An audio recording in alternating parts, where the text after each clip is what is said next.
Morning, everyone. Convening the Committees on Labor and Government Operations and the Committee on Judiciary and Hawaiian Affairs. It is Tuesday, February 13th, 2024, 9:30 a.m. in Conference Room 309. We have a number of bills on the agenda today. After we hear the first one, at the earliest possible time, we're going to be recessing for DM on just the first, and we'll be moving on for the rest of them. But first up on the agenda is HB 1967 relating to the Human Trafficking Victim Services Fund. First up to testify, we have the Department of the Attorney General in support.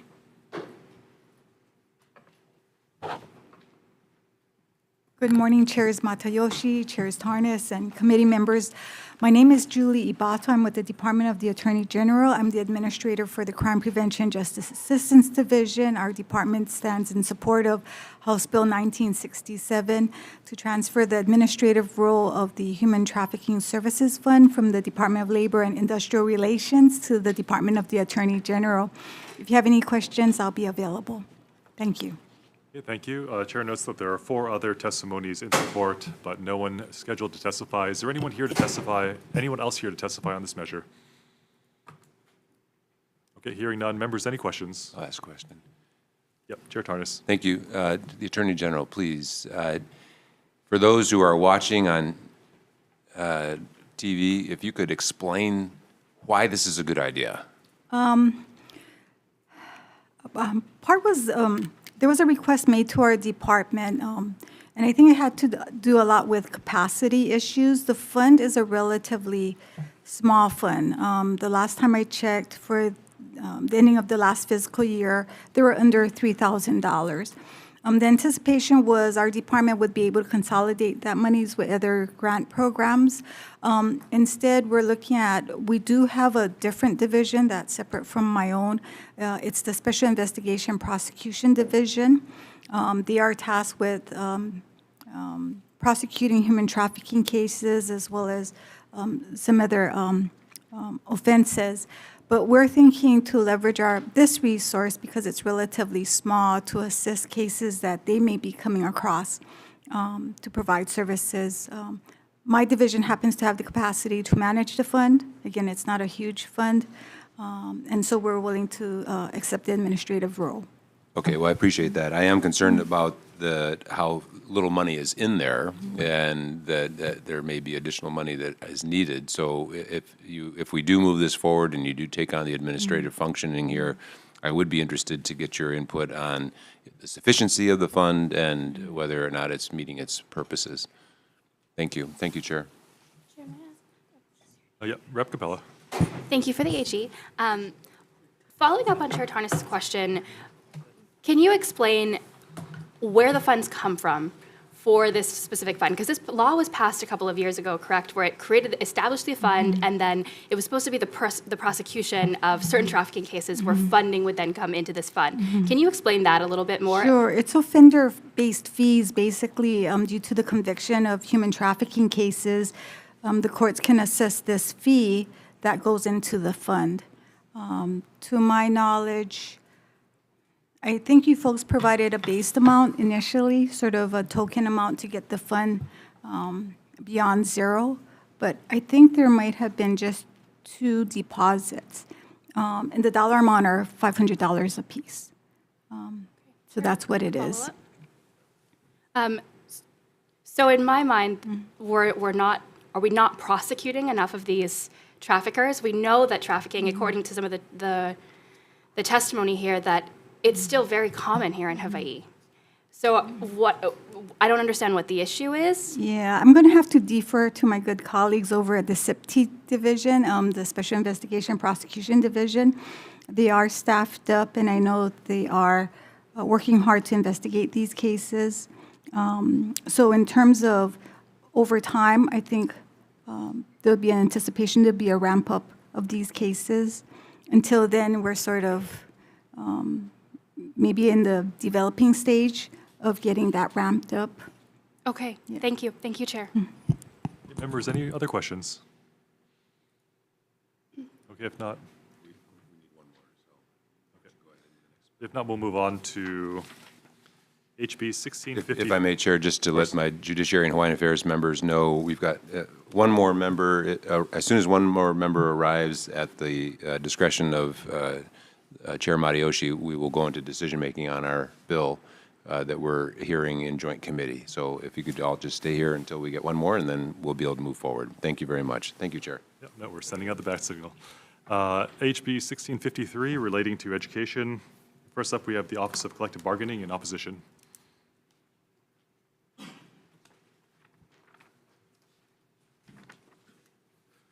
Morning, Chair Matayoshi, Chair Tarnas, Vice Chairs, and members. My name is Wilbert Holk. I'm the Chief Negotiator, Office of Collective Bargaining, and we're in opposition to this bill because it involves wages, and wages are negotiable. I'll be available for questions. Thank you. Next up, we have the Department of Education with comments. Good morning. Aloha Chair Matayoshi, Vice Chair Garrett, aloha Chair Tarnas, Vice Chair Takayama, members of the committee. Sean Bacon is testifying on behalf of the Department of Education. We stand on our written testimony providing comments and be able to answer any questions. Thank you. Thank you. Next up, we have Department of Budget and Finance in opposition. Good morning, Chair Louis Salaveri from the Department of Budget and Finance. The department will respectfully stand in opposition to this particular bill, just noting that we just recently completed what we believe was a very successful negotiation with HSTA this year that resulted in a 4-year contract, which also did include elimination of certain steps and moving people up along that process. So again, the intention really is that this is a collective bargaining issue, and we would just like to voice our opposition. Thank you. Thank you. Next up, HSTA in support. Aloha chairs and members of the committee. Laverne Moore speaking on behalf of Osa Tui, President of the Hawaii State Teachers Association. The HSTA supports this bill. HSTA will note that longevity steps on the salary schedule were phased out by the legislature in 1989 to 1990 school year. I was a lobbyist at that time. That's why I'm so emotional about it. And so presently, the wording in the contract says the parties recognize that annual incremental step movements are a viable recruitment and retention tool. Teachers who are not at the top of the salary schedule and who have effective evaluation shall move to the next highest step of the corresponding class at the beginning of each school year. Annual increment step movements are subject to funding. This bill, if passed and funded, will satisfy the last sentence above and go a long ways towards recruitment and retention of our teachers. When I started teaching in 22 years, I would have been at the top of the salary schedule. Back in 1988, the legislature took away automatic step movements and made it negotiable. And what we had last year was making our teachers right, who were compressed for all those years. So we are looking forward to this bill to right what was wrong to us back in the 1980s. Thank you. Yeah, thank you. Last up, we have HGA with comments.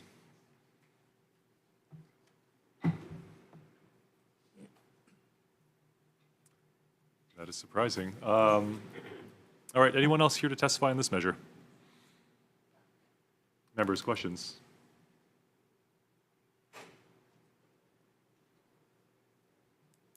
All right, I've got a bunch. I'm surprised no one else has any. Budget and Finance? Vice Chair wanted to know. Good morning, Chair. Good morning, Vice Chair. Good morning. Thank you for being here. I do have concerns on this as it relates to collective bargaining, but I also have concerns as it relates to equal work for equal pay. My understanding of the bill is that it not only affects teachers, but it also affects educational officers. Are there educational officers that you know of, and pardon me if you're not the right department to ask, but are there educational officers involved in this that have the same position as exists in other bargaining units? I probably would not be the most appropriate person to answer that particular question, but, if I could clarify some of the budget and finances points, I think the issue, because the legislature did decide back then to use step movements as a collective bargaining tool, I mean, if the legislature did so choose to, make automatic step movements as part of statute, I mean, that would essentially remove a particular, bargaining situation for the state. There would be no incentive for the state to bargain on steps. We would just use ATBs across the boards. So it's just something that to be considered as when we kind of make these types of collective bargaining changes within statute, that it does eliminate a tool that is used for bargaining. Okay, and if we did implement automatic step increases across the board for all BUs, do you know how much that would cost? I wouldn't even be hundreds of millions, at least. Yeah. So relatively unaffordable? Yes. Okay. Wilbur, do you want to comment on the first question about the equal work for equal pay and the positions running across BUs? Could you ask the question again, Chair? Yeah, so this bill not only involves teachers, which are clearly in BU5, but it also involves educational officers. Are there educational officer, I know there are no teachers in other BUs, but are there educational officer positions that this bill would affect that where those positions also exist in other bargaining units, such that if the educational officer in BU5 or caught up in this bill might get an automatic step increase, whereas someone in the same role would not get that? Yeah, so the bill itself, when I looked at the bill, it references bargaining unit 5. Bargaining unit 5 are the teachers. The educational officers are bargaining unit 6. So Okay. it's a little bit, it talks about bargaining unit 5, but it doesn't mention bargaining unit 6, even though it's talking about educational officers. Okay, so the educational officers would be in bargaining unit, so this would affect bargaining unit 6 as well? Yes, if you're talking about educational officers, yes. Okay, well, I mean, I guess it doesn't matter the BU. Are there going to be positions that are affected in this bill that would cause an unequal treatment of people in the same position within other BUs other than 5 and 6? There are employees in the Department of Education that belong to other bargaining units, many of the other bargaining units that would not be impacted by this bill. In other words, they wouldn't be getting any kind of an annual increment or step movement. That's true, but they might be doing different positions. I'm worried about people in the same position that might have a cause of action against the state. I'd have to go and Not look sure. at that Okay. closer. Okay, Laverne, do you happen to know? Do you happen to know if there are positions in here that are reflected in other if there are similar positions in other bargaining units that would not be getting? Okay, that's fair. Okay, thank you. Chair, can I ask a quick question? Yep, Rep. Capella. Thank you, Mr. Hoke. Thank you for your testimony. So prior to becoming our state's chief negotiator, you were Yes. actually with HSTA. I was, yes. Can you give us a little bit of history on the shift to moving this to something that is now negotiated and now shifting it back? Obviously, we're learning that it didn't work, and that's why I think there are some members of the body that would prefer to see steps be something that can be legislated so that we can continue to hold on to our teacher workforce. Can you explain that a little bit? The language in this bill is exact language that was in a bill that was repealed in 2016 by the legislature, and throughout all the years that I've been involved in bargaining with HSTA, step movements have always been bargained.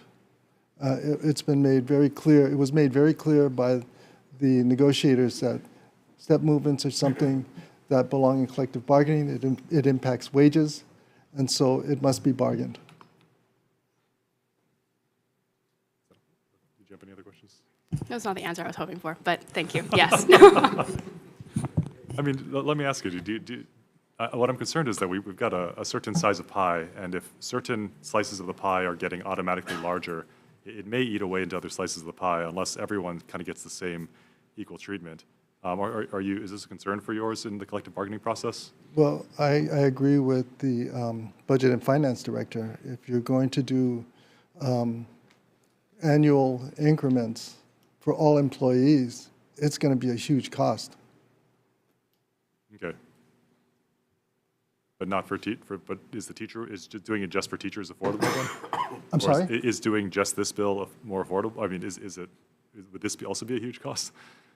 I would have to look that up. I'm not exactly sure.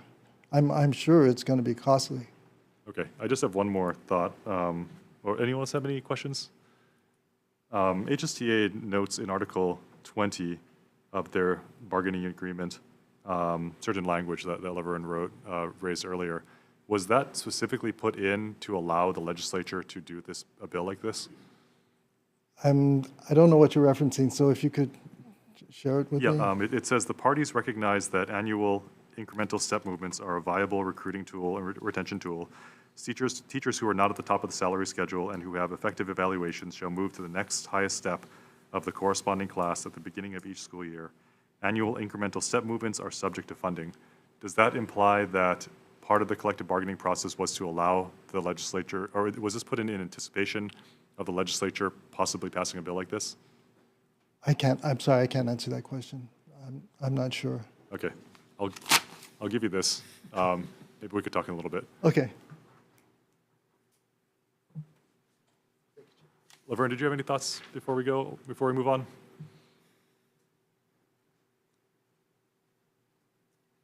Okay, the thought is that a new teacher would get automatic step movements for 9 years.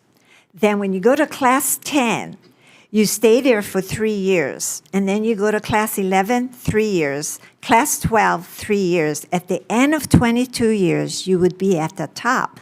The reason teachers were giving the automatic step movement is because for every year of teaching, you get better. So you get rewarded for the work you do. And if you don't pass your evaluation, you do not move a step. You have to have passing evaluation in order to move steps. So that was the original intent when we started teaching in 1970.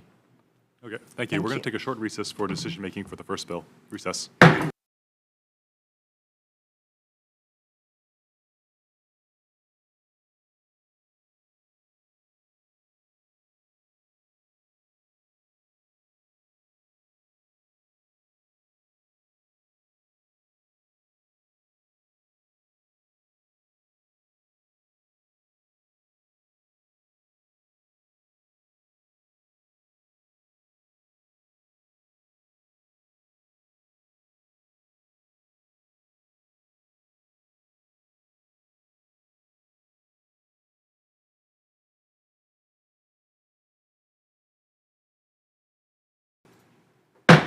Reconvening for decision-making on HB 1967 relating to the Human Trafficking Victim Services Fund. Chair's recommendation is to defect the date to July 1st, 3000, and to make technical non-substantive amendments. LGO Committee, any comments? Seeing none, Vice Chair.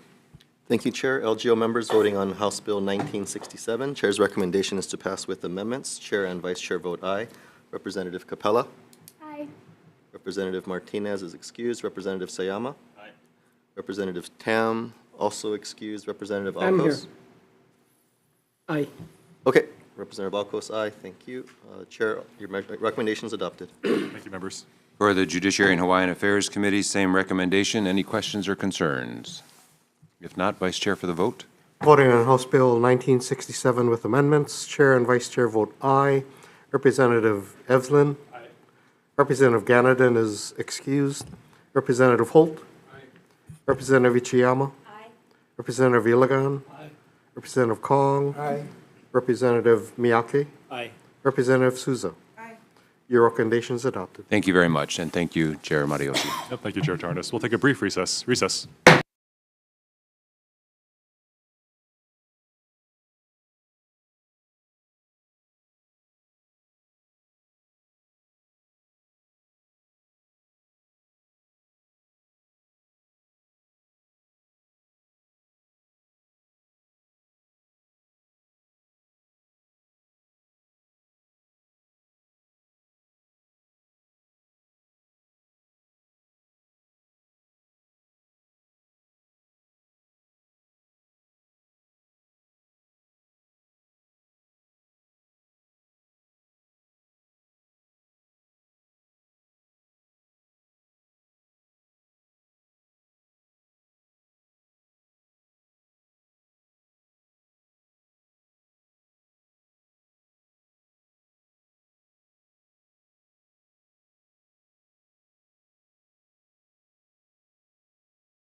Reconvening, let's move on, members, to HB 1654 HD1 relating to education.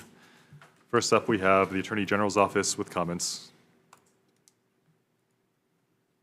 It says via Zoom. Anyone on? No. AG's office, go ahead. Good morning, Chair Matayoshi, Vice Chair Garrett, members of the committee. My name is Dale Fujimoto, Deputy Attorney General at the Department of the Attorney General, State of Hawaii.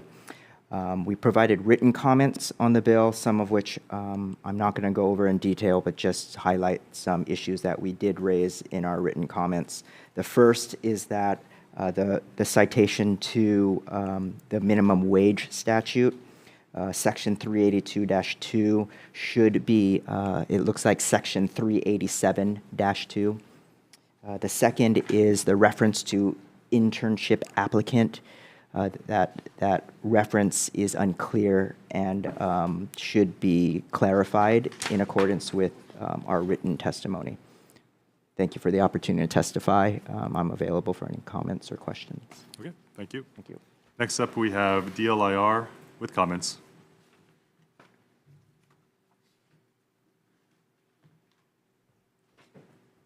Good morning, Chair Matayoshi, Vice Chair Garrett, and members of the committee. Jade Butay for DLIR.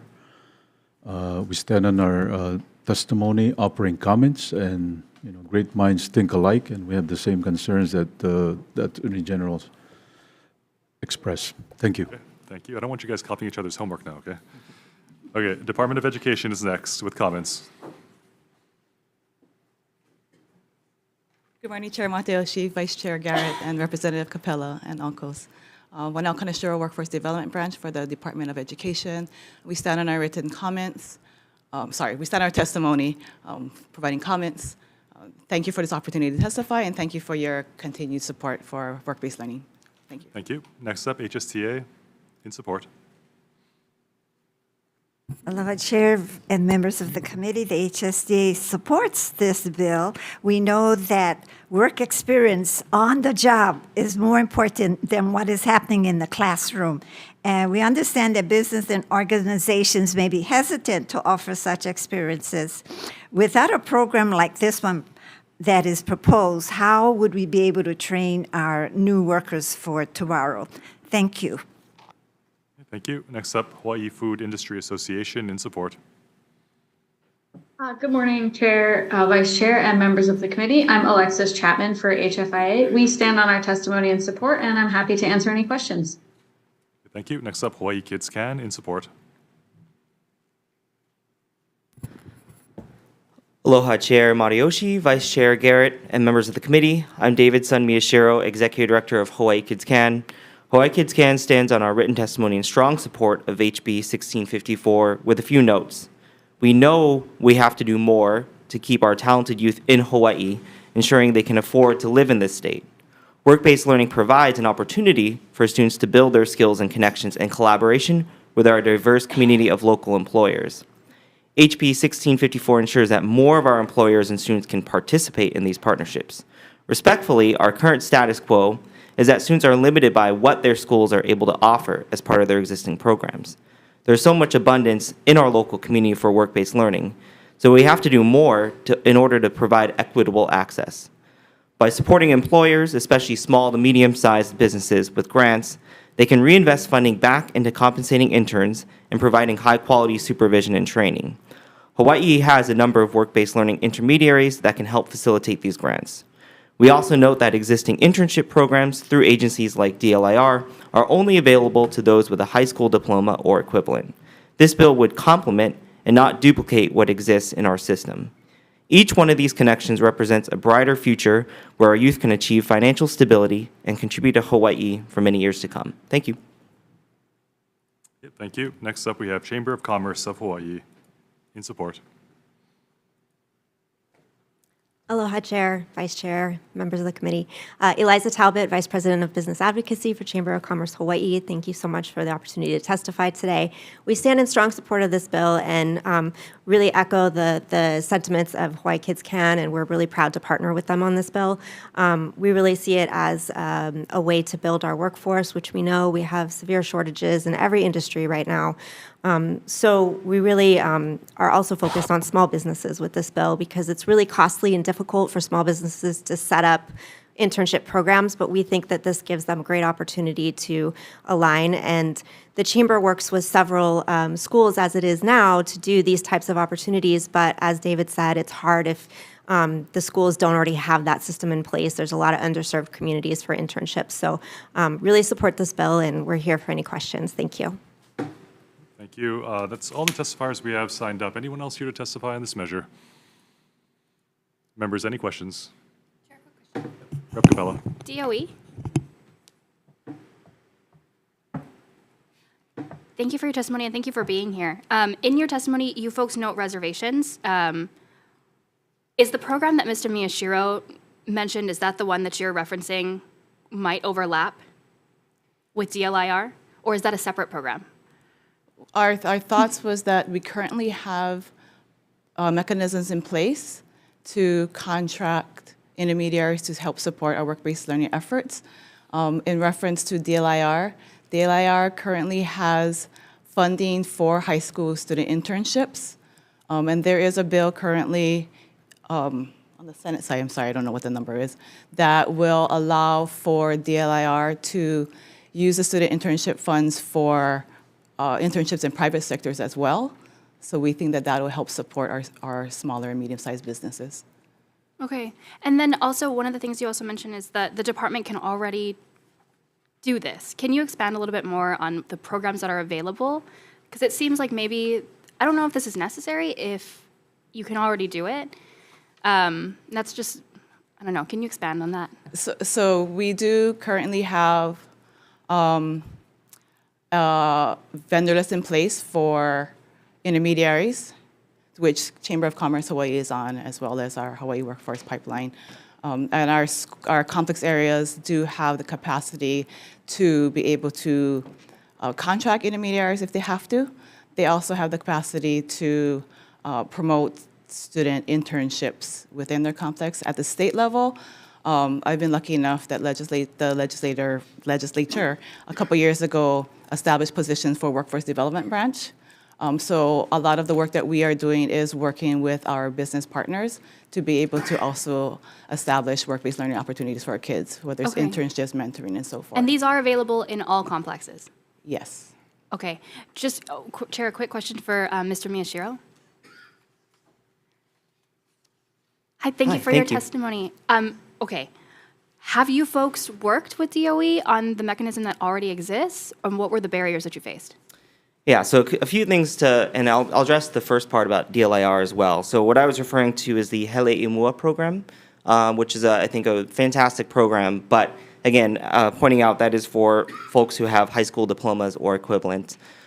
For the second piece, in terms of filling the puka. So yes, I think the department has done a great job in terms of expanding access to career academies and other work-based learning programs.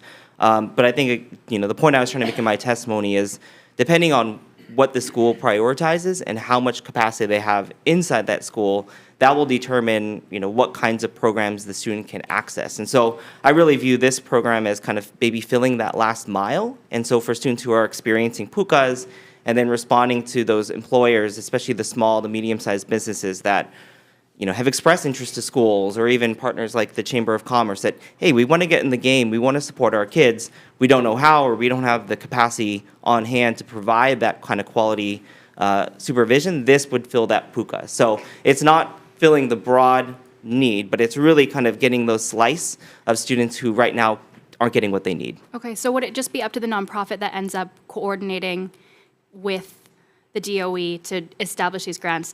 Would they then be the individuals who are reaching into certain communities? Because that's my other concern, is if you have a nonprofit, most nonprofits are established in, on certain islands, so I don't want this to be an Oahu-centric thing. I know the hope is for it to be able to assist communities that have are more rural in nature. But that's my concern, is that those are the communities that will once again fall to the wayside when an organization is much more rooted in, say, urban Honolulu. So then my district would once again not be able to get access. I think for me, and again, certainly not committing them to this work, but I think about an organization like STEMworks based on Maui, which is already doing fantastic intermediary work between schools and employers. And so this would really give them, I think, an extra opportunity to help fill those pukas. And so if you have a kid in Hana or Molokai where maybe they're not having access to, an internship that really could be a game changer for them, this would, again, fill that last mile and fill those pukas. And, we have great folks in our state who can do this well. So again, I don't view this as supplanting or duplicating anything that exists, but really targeting those pukas of those kids who aren't having access right now. Okay, thank you. Thank you, Chair. Any other questions, members? Okay. Let's move on to HB 2620 HD1 relating to the Department of Education procurement.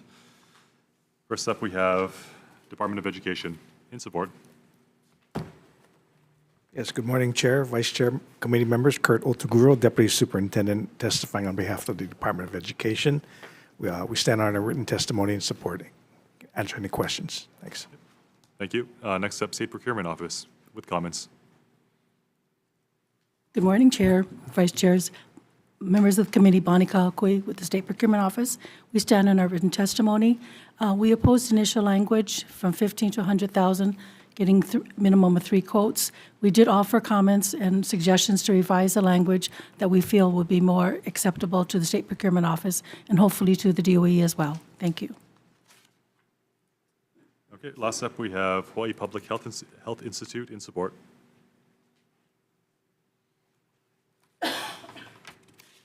Chair, Vice Chair, committee members, I'm Dennis Chase. I'm the program manager for the Farm to School Hui and Farm to School programs at Hawaii Public Health Institute.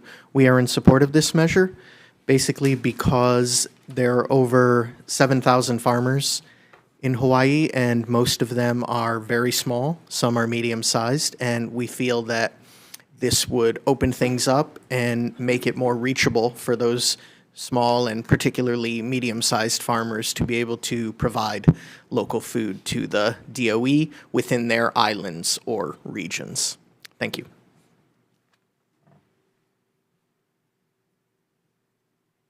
Okay, thank you. Anyone else here to testify on this measure? Members, any questions? Okay, I've got just one for SPO and DOE. SPO, you mentioned that you had proposed changes. Have you have you discussed it with DOE? We had some informal brief conversations where we did suggest that we would compromise at the 50,000 level as opposed to the 100,000 level. Okay, DOE, any thoughts? Thank you, Chair. Yes, we did have informal conversations. I think those offers need to be internalized within the department. They seem reasonable. But as other testimonies said, we're really looking at it from as we expand. We need to expand our local purchase, the schools purchase it. And so one was just more looking at the process from a convenience standpoint, fully understanding that we need to make sure that we have checks and balances so that procurement law is not violated. And so that's the difference in that. The dollar amount should go up. Whatever that dollar amount should be, we're recommending 100,000 because that's what the other departments around the state use, except that in this case it wouldn't be electronic. Okay, thank you.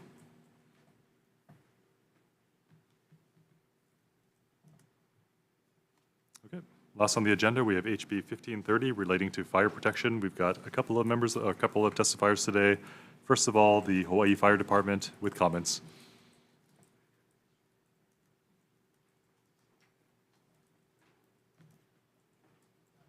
Not present? It's funny because his testimony specifically said he wanted to comment on something. Anyway, next up we have Hawaii Firefighters Association in support.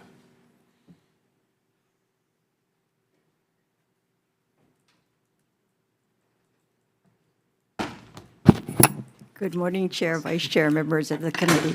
My name is Celeste Nip, and I'm representing the Hawaii Firefighters Association. We're in strong support of this bill because the staffing levels are extremely important in their job. I forgot, or I inadvertently omitted the fact sheet that is referenced in your testimony. And this is from the International Association of Firefighters and the National Fire Protection Association. In fact, the minimum they're recommending is 4, and in other instances, it's actually 5 and 6 per crew.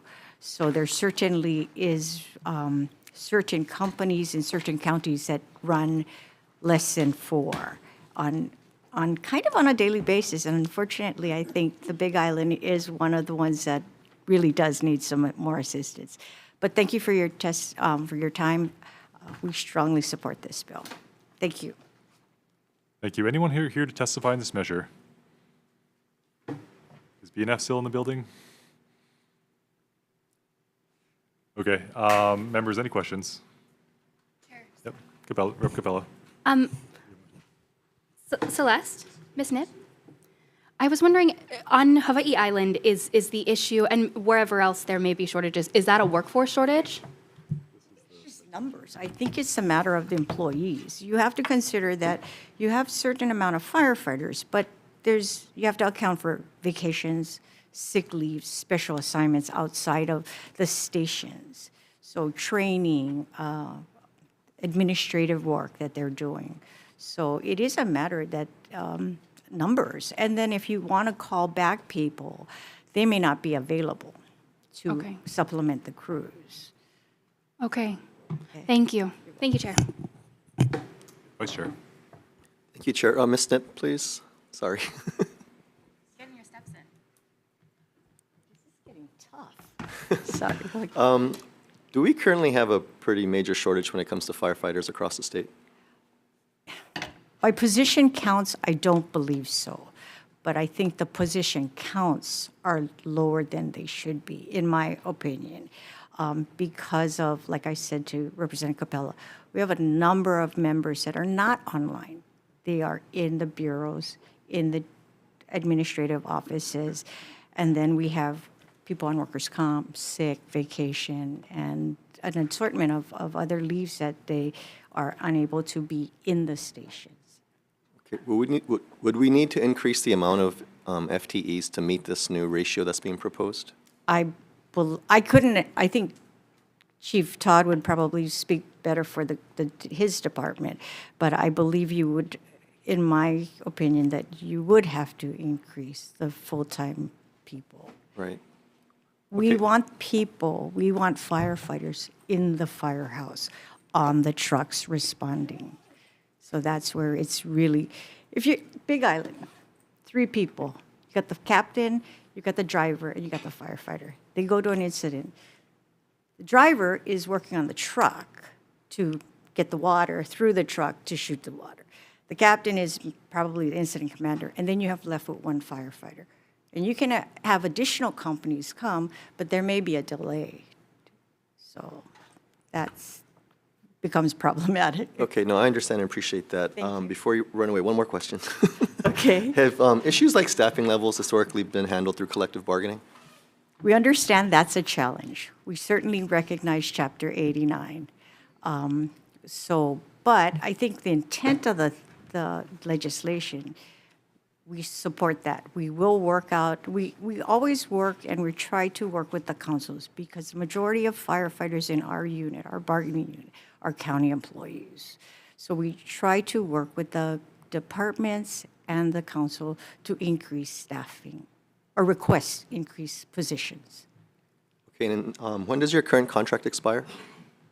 Next June, 2025, where everybody's one expire. So we will start negotiations June of this year. Okay, thank you very much. Thank you, Chair. All right, Celeste, I have one more question for you. For collective bargaining, HRS 89-9 D7 has operational language that's not allowed under collective bargaining. How do you think that impacts this bill? You know, that's the tricky part, and I know when I just talked to Lewis, we had that discussion. We understand that section we just want some attention given by whoever the party, the stakeholders are, to say this is an important issue. Staffing is an important issue. I don't know how we would get around it, honestly.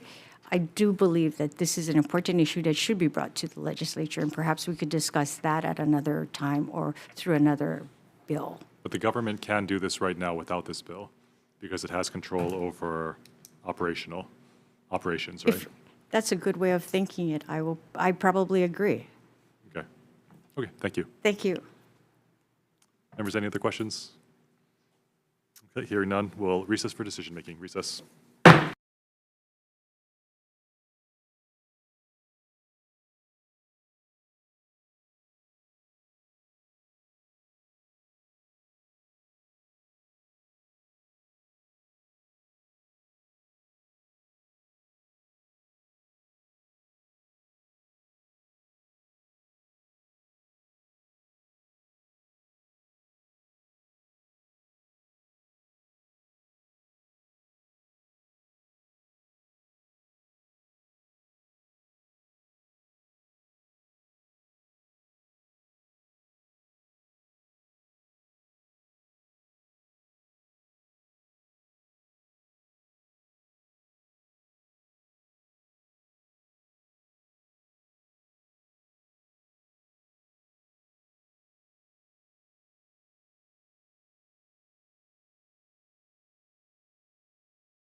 Reconvening for DM. First up on the agenda, we have HB 1653 HD1 relating to education.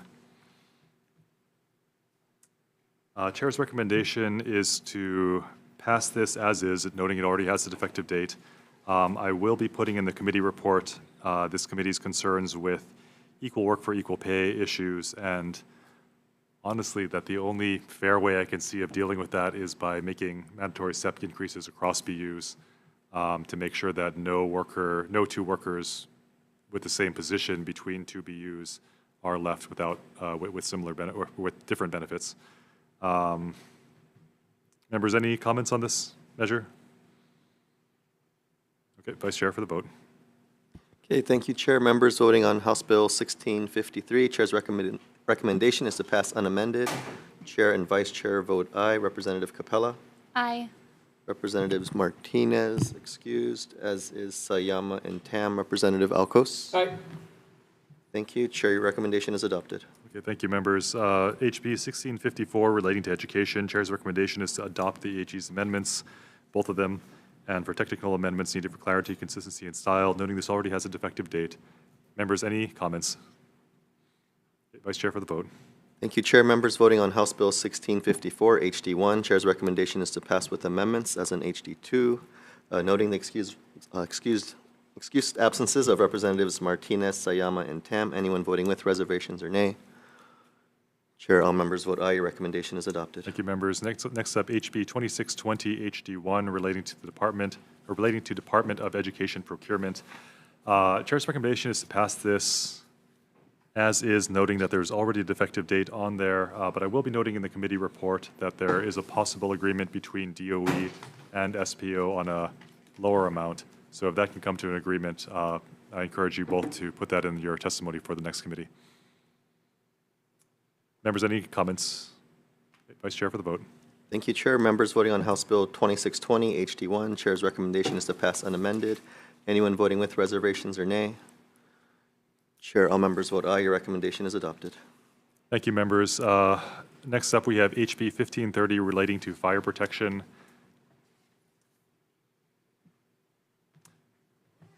Chair's recommendation is to keep this moving. We're going to be defecting the date to July 1st, 3000, technical amendments needed for clarity and consistency and style.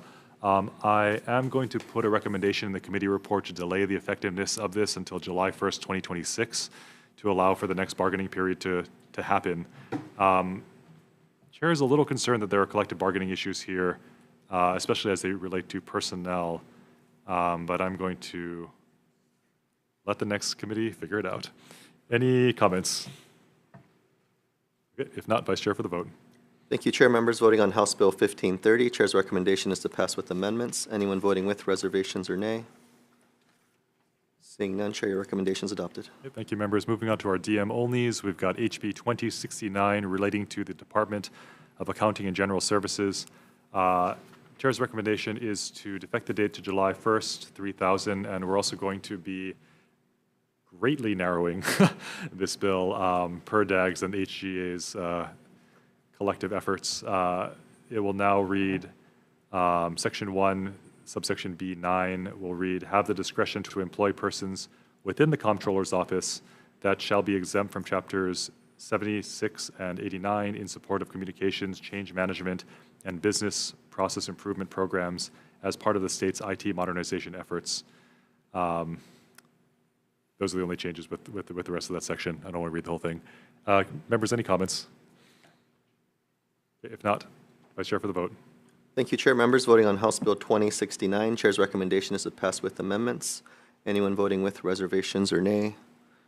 Chair, all members vote aye. Your recommendation is adopted. Okay, thank you. Moving on to HB 2235 relating to non-general funds. We're going to be defecting the date to July 1st, 3000, and adding the boiler and elevator special fund to HRS 36-27 subsection A per the agreement with DLIR. Members, any comments? If not, Vice Chair for the vote. Thank you, Chair. Members voting on House Bill 2235. Chair's recommendation is to pass with amendments. Anyone voting with reservations or nay? Reservations. Reservations noted for Representative Alcos. All remaining members vote aye. Chair, your recommendation is adopted. Thank you, members. We are adjourned.